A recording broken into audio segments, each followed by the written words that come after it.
uJesu Kristu inkosi enkulu. Ngicela ukubingelela egameni likaJesu Kristu inkosi. Ngithanda ukuthula nami ubufakazi ngomkhuleko omkhulu asithumelela wona abaseRoma 10:9.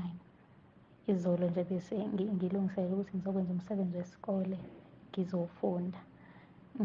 Ngithathe i-laptop yami nje esiyindala esisebenza nge-charger. Ngiyithathe ngithi ngiyayiplaka ngizofunda ivele inga-on ithule. Kungithuse lokho ukuthi ngizokwenze njani ngoba senginama-test nama-submissions kuleli sonto nesonto elizayo and angikwazi nokusebenzisa ifoni. Ngikhuleke ngicela uNkulunkulu ukuthi ngisacela ngi-onisele yona iphinde isebenze ngoba vele bengimincile nje ukuthi iyocima noma inini ngoba isiyindala. Ithi angikwazi ukusebenzisa ifoni ngifunda. Ngithi ake ngivule abaseRoma 10:9 ngikhuleke ngawo ngoba bese ngikhiphe ngisho nane-battery ngemumva. Ngikhuleke abaseRoma 10:9.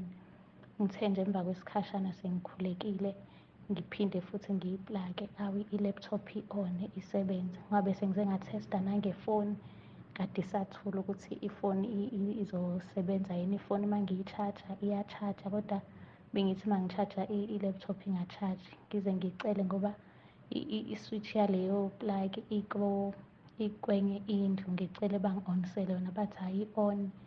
Ngiyambona nje uNkulunkulu ukuthi usebenzile.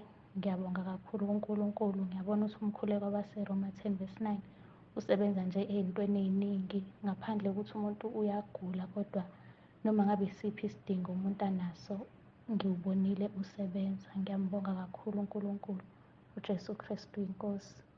uJesu Kristu uyinkosi. Ngiyabingelela ubaba uMphostoli uNsibande, mama uMphostoli uNsibande. Ngibingelela ekhaya lezwi kubazalwane nasentabeni yendlu kaJehova kuyabonelelwa. Ngithi uJesu Kristu inkosi. Ngiyaxolisa baba ngokudelete ekuseni. Bengithi ngifaka ama-VN kade stebheka okokuqala. Okwesibili kade stebhwa ifoni kade ringa. Okwesithathu kwavele kwaphiphiza imoto ebeyizongilanda yasemsebenzini. Ngiyaxolisa kakhulu, ngiyaxolisa. Then njengoba sengifaka manje ngithethelele kakhulu noNkulunkulu angithethelele. Ngizothula ubufakazi baba uMphostoli bomkhosi wa-14 days engiwuqede izolo, noma ngeke ngibuqede kodwa ngizoletha lokhu engizokusho njengamanje. Ngiyambonga kuNkulunkulu engimbone isimanga ehamba nami insuku zonke. Noma izimpi bezinkulu impela zinzima, kodwa uNkulunkulu uvele kimi uJehova provider ngezinto angenzele zona. Ngimbukile nje, ngizobala nje izinto angenzele zona. Ngikade ngikhulekela ibandla. uNkulunkulu wangimangalisa baba uMphostoli. Okokuqala nje uNkulunkulu vele waletha abantu abangilethela i-provision ngoba benginganalutho, ngixakekile, ngingenayo ngisho imali yokuthenga ijuice emkhulekweni. Mhla ka-25 kunobhuti wami ovele wangifakela u-500 ngambuka uNkulunkulu emuhle. Kuthe phakathi angisakhumbula usuku kwafika omunye ubhuti wami ephethe uplastiki abawu-2 begcwele inyama.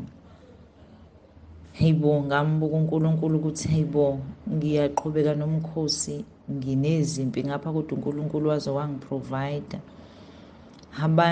Omunye umama wangithengela into zokugcoba ebusweni, wathi uzongiprovide angithengele, wangithengela ngempela wanginikeza. Ngiyambonga uNkulunkulu baba uMphostoli. Kuthe kusenjalo ngafonelwa omunye usisi esikhonza naye, wathi kufuneka abantu abazokwenza i-farming, azikho iy'ngane ey'khona ekhaya. Ngafaka ubhuti wami, ngafaka ingane yasisi ngoba beyivele ihleli. Bangenile sebezoqala ukusebenza. Kuningi nje baba, ngibona isikhathi asikho. Ngicela ukuqhubeka mase usiqedile ukulalela la baba, kodwa nje lobu bufakazi obukhulu. uJesu Kristu inkosi. uJesu Kristu uyinkosi baba. Inkosi ngikhombise namhlanje siphuma emabandleni ebesikade sikhonza kuwona, sahamba saze sayongena ukuyokhonza labe ukhona baba, lapho inkosi ibiyosifundisa khona indlela zayo ukuze sihambe emkhondweni yayo inkosi. Kepha sesiphakathi la inkosi bisiholele khona, ngase ngikhonjiswa izinto esizenzayo ezingayithokozisi inkosi. Ngakhonjiswa ukuthi noma bekungesibo bonke abazalwane abakwenzayo lokho, kodwa kukhona idlanzana labazalwane elisakwenza.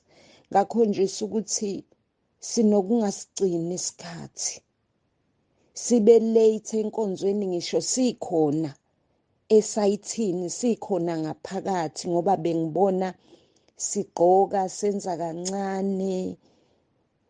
Ngikhonjiswa nokuthi noma sithi sifuna ukuba nephunga elimnandi kodwa alikho, ngangokuthi omunye umzalwane ubebhize futhi iperfume ezesifutha nathi thina abanye, kodwa iphunga lingezwakali kwaze kwabe ngathi siyaphela ngisho iperfume yakhe. Silwela ukuba nephunga elimnandi, kodwa ngenxa yezinto esingenzi kahle kuzo phambi kwamehlo kaNkulunkulu, njengakho ukuba late, akwenzeki ukuba sibe nephunga elimnandi.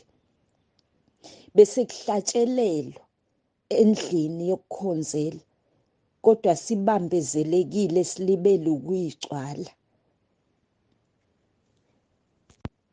Ngakhonjiswa nokuthi abanye abalinqanda ulimi lwabo ekukhulumeni amazwi angalungile. Omunye umzalwane bekhuluma amazwi egabe ngokuthi isizulu esiqosheme, kodwa kuzwakala njengenhlamba.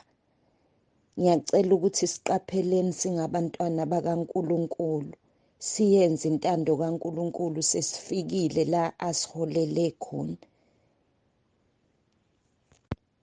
Ngoba inkosi iyaveza ukuthi kokunye siyaligcina izwi lenkosi, kodwa kokunye cha. Asiqapheleni singabi late, sisigcine isikhathi sokukhonza. uJesu Kristu inkosi. uJesu Kristu uyinkosi. Ngiyabingelela baba egameni lenkosi yethu uJesu Kristu.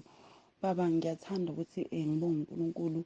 Last week nje ngikulile vele umsebenzini angikhona ngikuya, ngigcine ngomsombuluko iviki lonke ngingadli nokudla vele, ngihlalela phuza amahewu 3 days zonke, and then uSawa Friday ngiphupha la eceni kombhede wami kunamantombazana awu-2. Lamantombazana lawa ngathi imizimba yayo awu-2 wona, but umzimba uyi-1. Bese ethi kimi lena, uyazi ukuthi namhlanje wena bokusuku lakho lokufa. Ngithi mina ngiyenzeni? Ithi wena uyayitshela wena. Ngithi ngizitshela ngokuyenzani?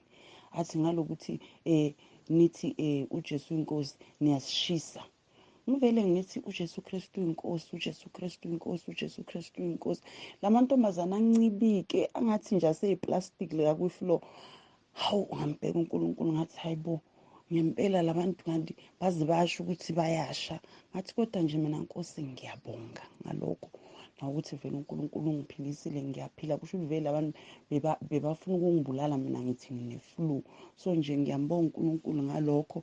Nanamhlanje izolo masibuye enkonzweni ntambama ngithi kumntanami ngicela ukuthi ungidownloadele le ntshumayelo lekababa uJali, uba ubeka ifoni ngapho ngoba usabhala. Mina mase i-download yaceda uzongitshela ngizomamela le nkonzo yayizolo. Hawu, umntana nje makathatha ifoni kube nomuntu, lo mama ngiyamuzwa uyakhuluma, athi sesizokwenze njani? Ngathi ukhuluma nabanye athi hayi phela ngeke, akuhlaleki la, sesizokwenza. Ngathi vele abantu badidekile ukuthi manje abasazi, bathi sesizokwenza. Labantu bayakhuluma mara ngizwa ama-voice nje, sesizokwenza njani? Athi lo munye umntanakhe, lo munye ongahlali la, athi loyo akungeneki lapho. Athi phinde futhi lo okhalayo athi hayibo, athi wezibani asho igama, yeyibo hayi ngeke, mina akuhlaleki la, ngihlale mina la. Athi lo useselapho, wayeniswe isiteli isikhathi mina ngihambe kudala lapha ngingeni indaba yalapho alangihambile angingeni lapho mina athi lona hey thathani konke kwenu ningashiyi lutho niphume niphele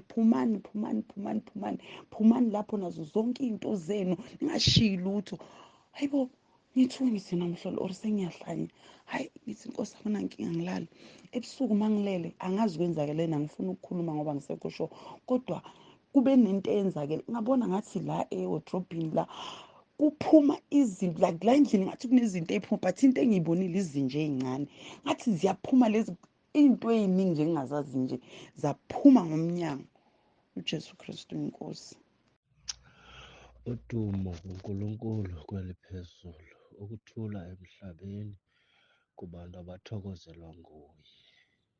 uJesu Kristu uyinkosi.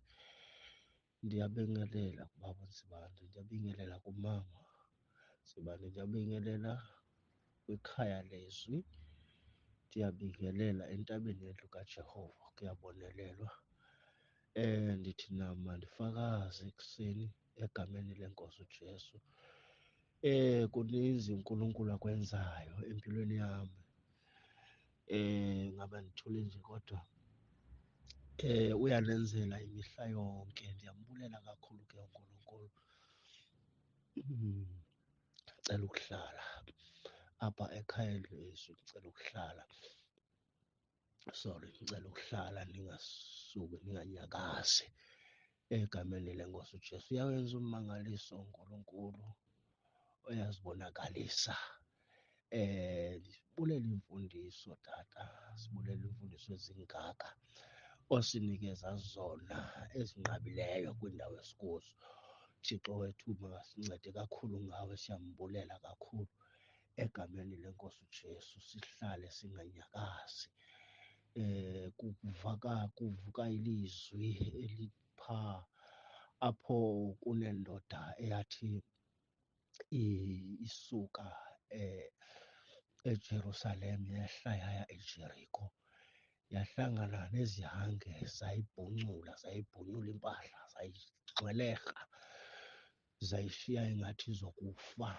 Uma uthe wenza iphutha lokuthi uphume ekhaya lezwi, maye seyicacisa njalo le ndaba utata, eyibeka ukuthi abantu abathe baphuma babuya bekhala bebethekile.